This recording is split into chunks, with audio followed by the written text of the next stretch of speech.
5 énigmes que seules les personnes qui ont de la réflexion peuvent déceler. Les gens ont tendance à penser que l'intelligence est la seule chose dont tu as besoin pour résoudre un problème difficile. Cependant, des tonnes d'études montrent que c'est la capacité de sortir des sentiers battus qui peut te sauver la vie en te sortant de cette situation compliquée.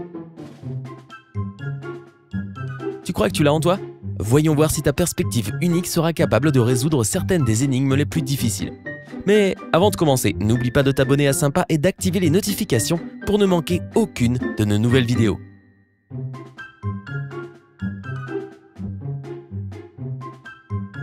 Et c'est parti pour l'énigme numéro 1, un criminel malin. Le 24 novembre 1971, un homme se faisant appeler Dan Cooper a acheté un billet d'avion pour Seattle. Peu après le décollage du gros porteur 727, Cooper a montré son sac aux hôtesses de l'air affirmant qu'il y avait une bombe à l'intérieur et qu'il était en train de détourner l'avion.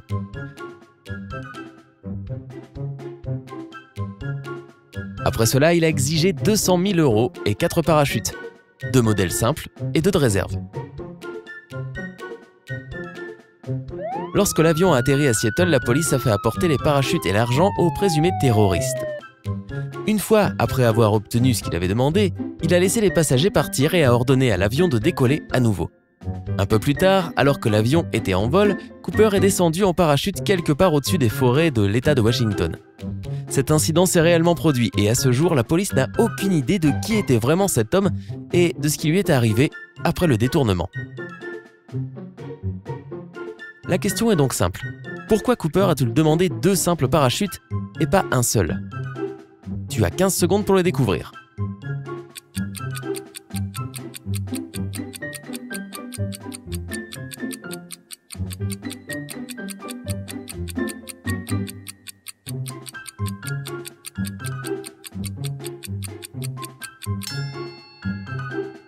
Tu penses connaître la réponse? En fait, ce n'est pas si difficile. Selon les lois américaines de l'époque, le détournement d'un avion était un crime passible de la peine de mort. Dan Cooper savait qu'il y avait une forte probabilité que la police lui donne un parachute défectueux. Il a exigé 2 simples parachutes pour que la police pense qu'il allait prendre un otage avec lui. Et son plan a fonctionné.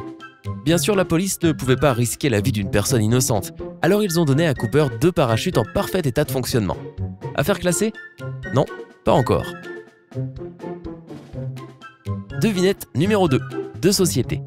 Imagine que tu es un expert très recherché dans ton domaine et que 2 entreprises incroyables t'offrent un emploi. On dirait un rêve qui se réalise, n'est-ce pas? Pas si vite, parce que maintenant tu dois faire un choix.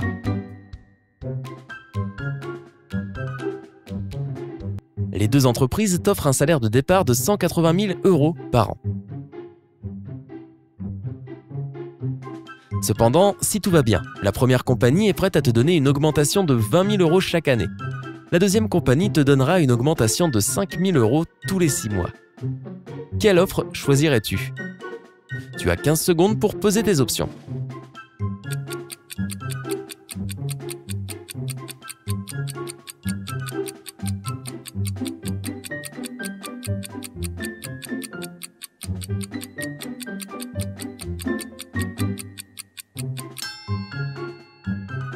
Qu'est-ce que vous pensez? La première compagnie est évidemment meilleure, n'est-ce pas? Faux! Si tu as choisi la deuxième compagnie, félicitations! Tu sais comment ratisser plus d'argent. Décomposons-le et voyons ce que tu pourrais obtenir après 3 ans dans chaque entreprise. Dans la première entreprise, tu auras 180 000 € après la première année, puis 200 000 € la deuxième année et 220 000 € la troisième année. En additionnant tout cela, on obtient 600 000 € pour 3 ans. Maintenant pour la deuxième compagnie. Pendant les 6 premiers mois, tu obtiendras 90 000 €. Ensuite, tu auras 95 000 € pour le second semestre de la première année. La première moitié de la deuxième année te rapportera 100 000 € et la deuxième moitié 105 000 €. Enfin, tu recevras 110 000 € pour le premier semestre de la troisième année et 115 000 € pour le second semestre.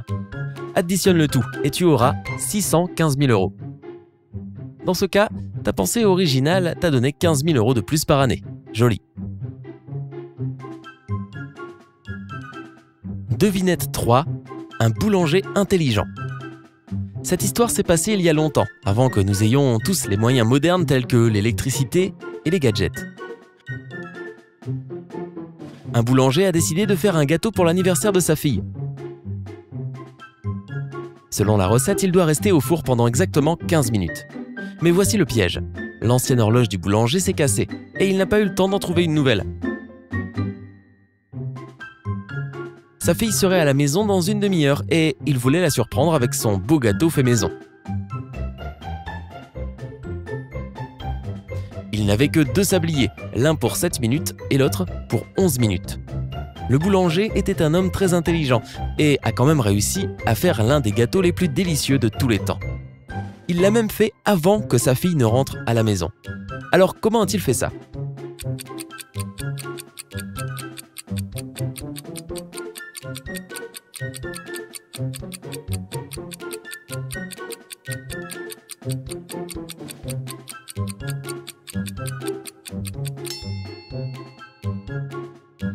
Pour faire le gâteau parfait, il a retourné les 2 sabliers. Quand tout le sable de la partie supérieure du verre de 7 minutes est tombé, il était temps de mettre le gâteau dans le four. Après 4 minutes, lorsque le sable de la partie supérieure du verre de 11 minutes s'est vidé, le boulanger a simplement retourné ce verre une fois de plus, pendant 11 minutes.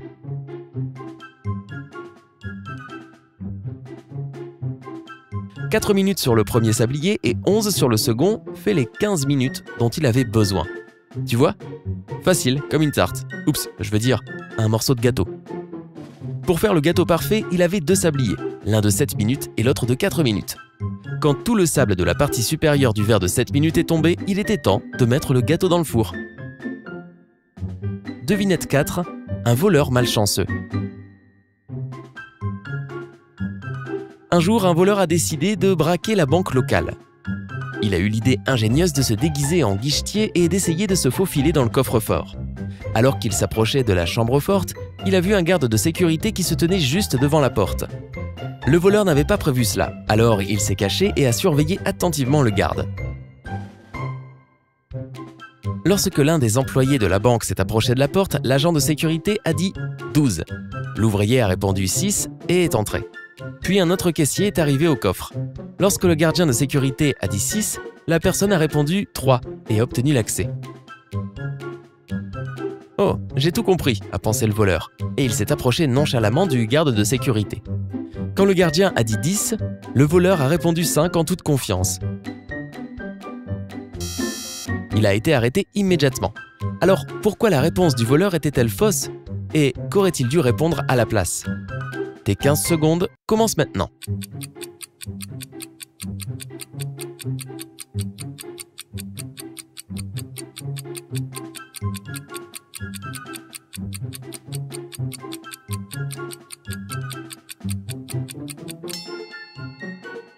Des idées? La réponse correcte a à voir avec le nombre de lettres dans le mot. 12 a 6 lettres, donc la réponse est 6. 6 à son tour a 3 lettres, donc la réponse est 3. Quant à 10, tu vois bien que le voleur aurait dû dire 3. On dirait qu'il n'était pas aussi intelligent qu'il le pensait. Encore une fois, le crime ne paie pas. Devinette 5, la beauté et le cerveau.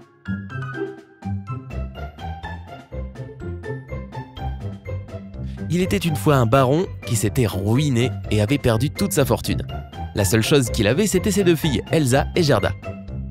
Elsa était absolument splendide, tandis que Gerda était incroyablement intelligente.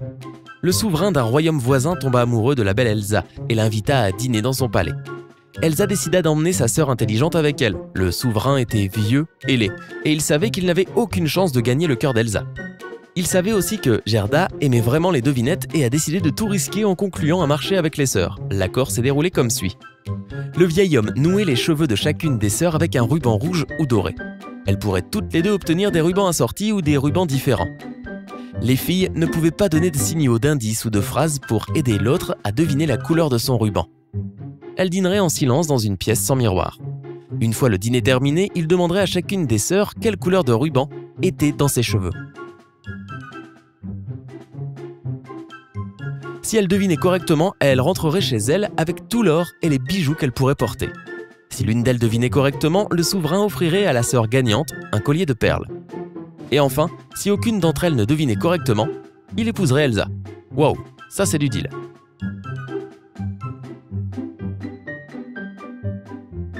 Gerda en a parlé avec sa sœur et elles ont accepté de jouer au jeu. Inutile de dire qu'Elsa a été sauvée d'un mariage très désagréable, mais comment Gerda a-t-elle trouvé un moyen de gagner? Maintenant, c'est à ton tour de deviner. Tu as 15 secondes.